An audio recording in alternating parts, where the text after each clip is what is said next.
Ola, hoxe como prometín traio-vos a segunda parte do vídeo das cantigas medievais galego-portuguesas. Na primeira parte, que se non vistes, recomendo-vos que pausedes aquí o vídeo e vaiades vela, deixo-vos por aquí a ligazón para que premades e xa vos leve directamente. Falamos un pouco do contexto, das características en xeral das cantigas, dos personaxes que interviñan. Aquí agora imos falar dos 5 tipos de cantigas principais, que son a cantiga de amigo, a cantiga de amor, a cantiga de escarnio e maldicer, estas tres como as máis importantes, as cantigas de Santa María, que tamén son moi importantes, e por último o pranto, que normalmente non ven incluído en moitos libros de texto, pero a min pareceume interesante polo menos citar. Ben, imos comenzar coa cantiga de amigo porque é de todos estes tipos de cantigas o máis autóctono. É unha cantiga de orixe popular galega que sempre estaba escrita por un home que compoñía dende a voz dunha muller e aproveitaba a voz desta muller para falar do chamado amigo, de aí o nome de cantigas de amigo. O amigo era o namorado desta muller. En estas composicións, a voz poética a muller dirixíase ou ben á nai, ou ás amigas, ou incluso a paisaxe para falar das súas confidencias amorosas. Por iso moitas destas cantigas aparecen dialogadas. Un dato que nos axuda a comprender algunhas destas cantigas é que en moitas o namorado da rapaza que fala é o mesmo namorado que o da nai, e tanto o filla como a nai están namoradas do mesmo home.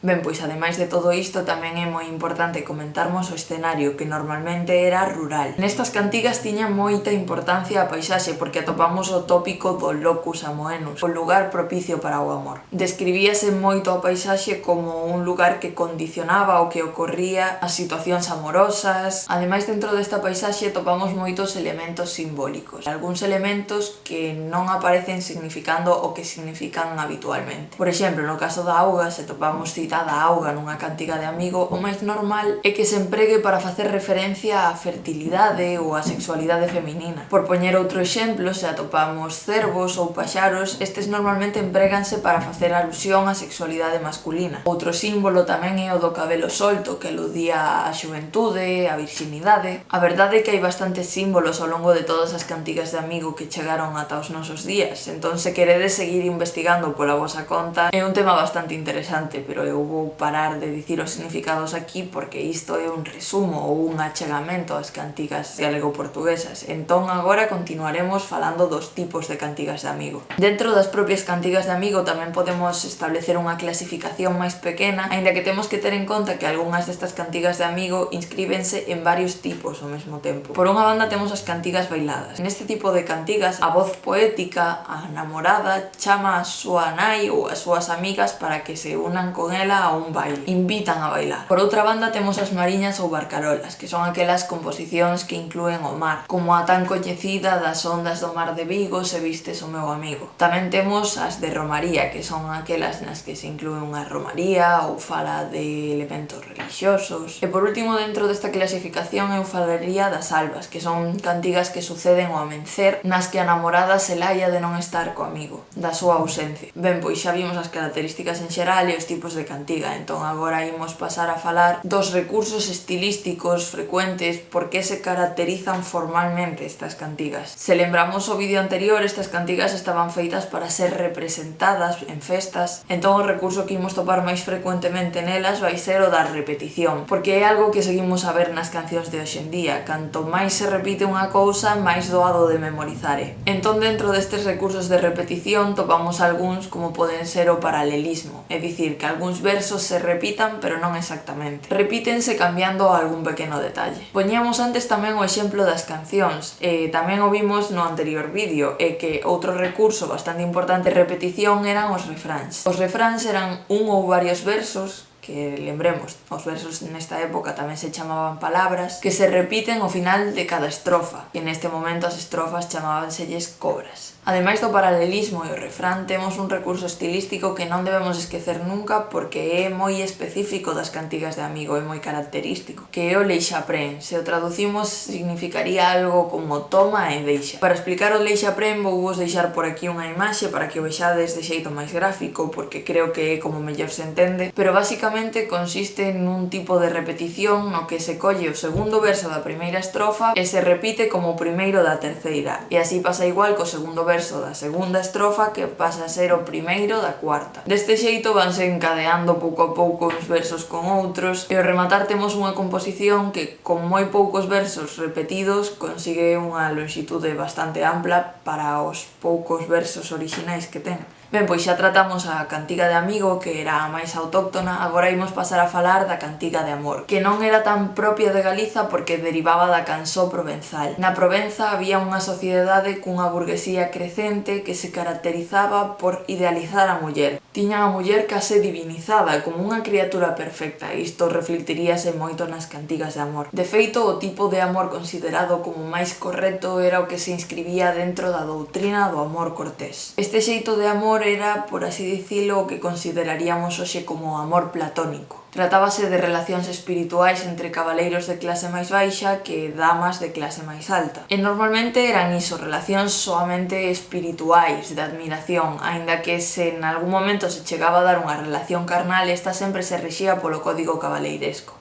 As tres características máis importantes do amor cortés, para que entendades un pouco máis este concepto, eran a mesura, o equilibrio, a xenerosidade, o cabaleiro debía estar disposto a dar todo pola dama que admiraba, e a discreción, que este é o máis importante de todos, porque debemos entender que moitos destes amores eran adúlteros, é dicir, a dama admirada xa tiña parella. Entón, en moitas das cantigas non aparece o seu nome directamente para conservar a súa honra, para que non se saiba nada desta relación. Entón, no canto do nome da dama admirada normalmente atopamos un señal, unha palabra que alude veladamente a esta dama. Moitas veces atopamos unha clasificación en moitos manuais de historia da literatura en estados do trovador. Eu truxen aquí hoxe os 4 estados máis comuns ou que máis se soen estudar, pero isto non é unha das partes máis importantes do tema. De feito, se non o queredes citar nos vosos exames, non creo que pase nada. Temos por unha banda o chamado trovador fenedor. Isto traducido sería suspirador, que suspira polo amor. Máis tarde temos o trovador precador, traducido máis ou menos sería suplicador, que suplica a dama polo seu amor. Temos o trovador entendedor, que é un trovador namorado que a dama pode aceptar ou non. E outro estado tamén bastante importante é o drut, que na nosa literatura en concreto non se soe dar moito. Basicamente, este estado trátase do amor correspondido, é dicir, o trovador que recibiu unha resposta positiva da dama. Ben, pois xa pasando un pouco a estrutura, os tópicos da cantiga de amor, debemos dicir que na cançó provenzal normalmente sí que había unha serie de tópicos que se repetían en todas as cantigas, que son unha referencia a primavera, como o espertar da vida, unha gabanza da dama, un desprezo dos díxomes, pero isto non debemos memorizalo, porque no caso da nosa literatura estes tópicos non están tan presentes, senón que o que aquí topamos sí ou sí son sempre cantigas que se dirixen a señor. Sí, dice a señor, non a señora, porque nesta época marcábase o xénero feminino polo artigo que precidía a palabra, por iso é a señor e non o señor, pois as nosas cantigas diríxense a señor expresando o amor do trovador por ela, normalmente suplicando o seu amor, o estado de precador que miramos anteriormente. Como normalmente este amor non é correspondido, expresan máis tarde a chamada coita de amor. Isto é a dor polo amor non correspondido, incluso chegando a suplicar a morte. Normalmente a estrutura das nosas cantigas de amor sempre é a mesma, 3 ou 4 estrofas que rematan cunha finda. A finda é unha estrofa máis breve, uns cantos versos situados ao final da composición que resumen o contido de toda a cantiga. Ben, pois, tras ter explicado a cantiga de amigo e a cantiga de amor, imos pasar a falar da cantiga de escarnio e maldicer. Estas estaban baseadas no sirventés provenzal, un tipo de cantiga que satirizaba aspectos da sociedade do momento, que os criticaba. Aquí o obxectivo non era tanto a crítica social como facer rir, non se procuraba unha crítica seria. A temática era variada, podía ser unha sátira social, política e militar, sexual, de costumes, literaria, moral, religiosa, había moitos tipos. As cantigas de escarnio e maldicer teñen moito valor principalmente por dous motivos. Polo seu valor sociolóxico, é dicir, permítenos coñecer directamente como era a sociedade do momento, que cousas estaban mal vistas, que tipos de personaxes había nesas sociedades. Coñecemos dun xeito máis real e natural a sociedade do momento, e polo seu valor lingüístico, porque os trovadores aquí non empregaban unha linguaxe literaria moi construída e coidada, senón que empregaban unha linguaxe máis coloquial, máis cercana ao o que se falaba naquela época realmente. Algunhas veces acostúmase a facer diferenza entre a cantiga de escarnio e a cantiga de maldicer. Falamos de escarnio cando a crítica é máis implícita, máis cara a persoaxes en xeral, e falamos de maldicer cando se dan nomes concretos e se satiriza a persoas concretas. Ben, pois tras falar destes tres tipos de cantigas, considerados moitas veces como os máis relevantes, imos pasar a falar das cantigas de Santa María, que tamén son moi relevantes, pero que ao fin e ao cabo son como unha variación das cantigas de amor. O que pasa é que no canto de cantar a unha dama idealizada, cántase a Virxe María. Estas eran sempre unha loanza a Virxe María e foron promocionadas polo rei Alfonso X,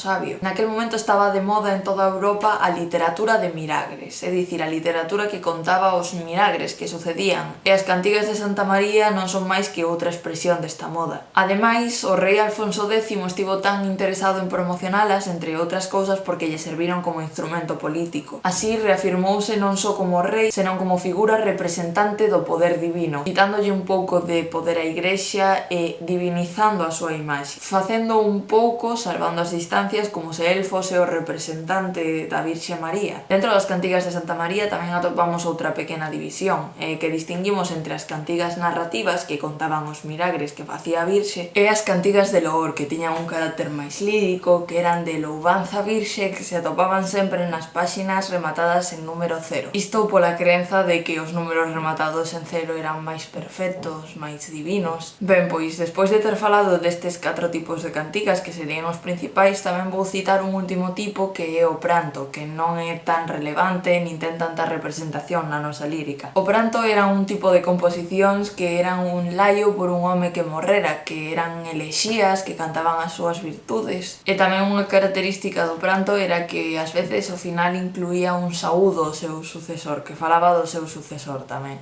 Ben, pois ata aquí chegaría a segunda parte das cantigas medievais galego-portuguesas. Con este vídeo xa damos por rematado este tema en canto a resumos teóricos, e como digo sempre, eu entendo a literatura como algo que hai que ver dun xeito máis práctico para entendelo realmente, pero non estou a ter demasiado tempo, entón en canto teña un oco máis libre, porque os vídeos de práctica é algo que hai que preparar con tempo, poreime a facer vídeos prácticos de todos os vídeos teóricos que levamos feitos. Ben, pois repasemos. Neste vídeo miramos 5 tipos de cantigas, que eran as cantigas de amigo, as de amor, de escarnio e maldicer, de Santa María e o pranto. As cantigas de amigo eran as máis autóctonas galegas, que un home falaba dende a voz dunha muller do seu amigo, o seu namorado. As cantigas de amor proviñan da cançó provenzal. En este caso, a voz que falaba no poema era a voz dun home de clase máis baixa que loaba as características dunha muller de clase máis alta, que normalmente o rexeitaba, e entón por isto tiñamos o que era a coita de amor. Remataba por pedir amor. Nas cantigas de escarnio e maldicer, que proviñan do sirventés provenzal, topábamos unha crítica, pero non era unha crítica moi seria, senón que era unha crítica para facer rir, e diferenciábamos moitas veces entre escarnio e maldicer. As cantigas de Santa María eran un tipo de cantigas de amor, pero que no canto de loar a dama loaban a Virxe. Por último, o pranto era un laio por un home morto.